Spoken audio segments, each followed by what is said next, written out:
Hey everybody, I'm Steve. So this weekend I saw The Batman 3 times. Friday night I saw it at a Regal Cinema.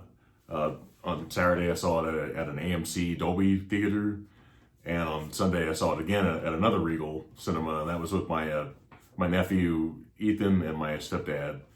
Apparently I must have liked it, and the movie kind of got it never got any worse. I mean, at first I actually gave it like 4.5 stars on Letterboxd, because the movie is a bit too long, I think. But every time I saw it though, I kept thinking there's really nothing I could really cut out of this movie. Some of the scenes may be a little bit long, but there are a lot of pieces in it that I don't think you could remove from this movie. I think they're all kind of important pieces of it. But my best experience out of the three, I think, was seeing it at AMC. This is the Dolby theaters where the seats rattle a lot, and I thought I really felt the impact. This is like a spoiler review. I'm sure everyone's seen this movie already, but I'm going to give spoilers in this. But in the fight scenes and the car chase, you can really feel the bombs go off, and you can feel the rattle of your seats. So you really know it's there, and to me that was the best experience of the three. The movie's directed by Matt Reeves. I'm a huge Cloverfield fan, and I liked the Planet of the Apes movies. He did the second and third one. The movie, I thought Robert Pattinson in this movie was fantastic.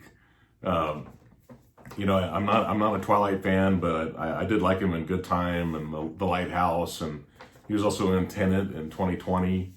And I think he's a solid actor. And I thought I was a little bit worried in the beginning, before I saw the movie, that he may not be able to pull it off, because this is kind of an iconic character.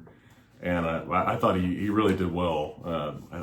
I was impressed with him, and I hope that they do more sequels with him, because I thought he was fantastic. But you had Zoe Kravitz. She was good as Catwoman. I enjoyed her in the movie. Paul Dano, I'm going to pronounce his name Dano, even though I've heard it pronounced Dano and Dono before as well, but I'm going to go with the long A. That seems to work. That seems to be like the British pronunciation of his name. So I thought he was excellent as Riddler, even though he's not in the movie a ton where he has speaking lines. Most of the time he's wearing a mask, but the one scene when Batman goes to see him, when he's been locked up at Arkham, I thought that speech that he gave in that was really great. You had Jeffrey Wright. I thought he was great as Gordon. He's still like Lieutenant Gordon in this. He hasn't become commissioner yet.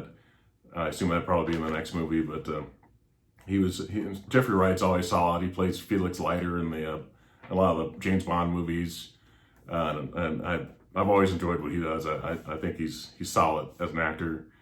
And then of course Colin Farrell, his Penguin was unrecognizable. I mean, the voice, obviously he's wearing a ton of makeup and bodysuit, because he's a skinny guy, and they made him look like a big man, and I thought he was really great as Penguin in the movie. So those are the cast members.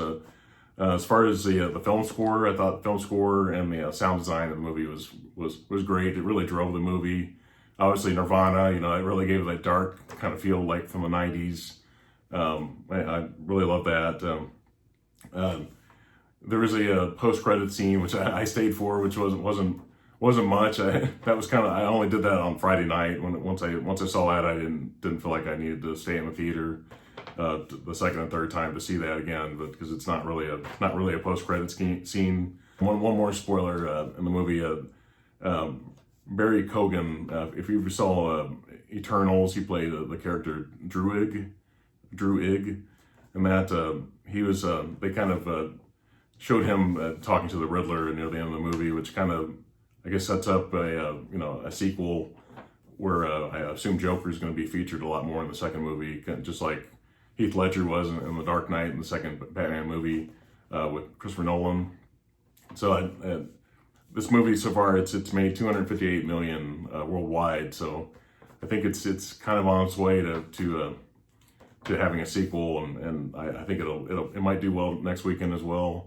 Despite this being 3 hours long, it really doesn't feel like it so much. And like I said, once you see it the second time and third time, it seems to go by a lot faster. You just kind of know, when the movie's going to end. It doesn't seem like it's like forever. So the first time you see it, you're thinking, how long is this movie? And you knew it's 3 hours, 2 hours and 55 minutes. If you don't stay for the credits, it's probably more like 2:45. So, but anyone that hasn't seen it already, I recommend you see it, at least once in the theater. And please leave in the comments, some of your favorite scenes in this movie, because I think there are a lot of great scenes. Batman. I loved it when he's on top of the building and he pulls his suit up and he's able to fly. and then when he got to the overpass, the parachute kind of hit that, and he it's supposed to be the second year where he's been Batman for the second year, and so he hasn't quite mastered all the gadgets that he has yet. And so when he hits that, he hits the top of the bus and falls off and hits the ground. And I love that when the Batmobile was first introduced, and the jet engine that it has in the back, and how loud it is, and the car chase was, like I said, was great, and you could feel in Adobe Cinema, you could feel all those bumps again. So to me that's the best way to see this movie. If you see it in an Adobe theater at AMC, or even like at an RPX theater at a Regal, where you're gonna feel those rattles, and this movie I probably had the most. I thought the most impact. I saw Wonder Woman years ago, the first one. You could feel the shakes of the seats then, but I thought this movie was much more. It was more consistently throughout the movie, and you really kind of get immersed into the movie because of that. So, but please like and subscribe, and have a good night. Thank you. Bye.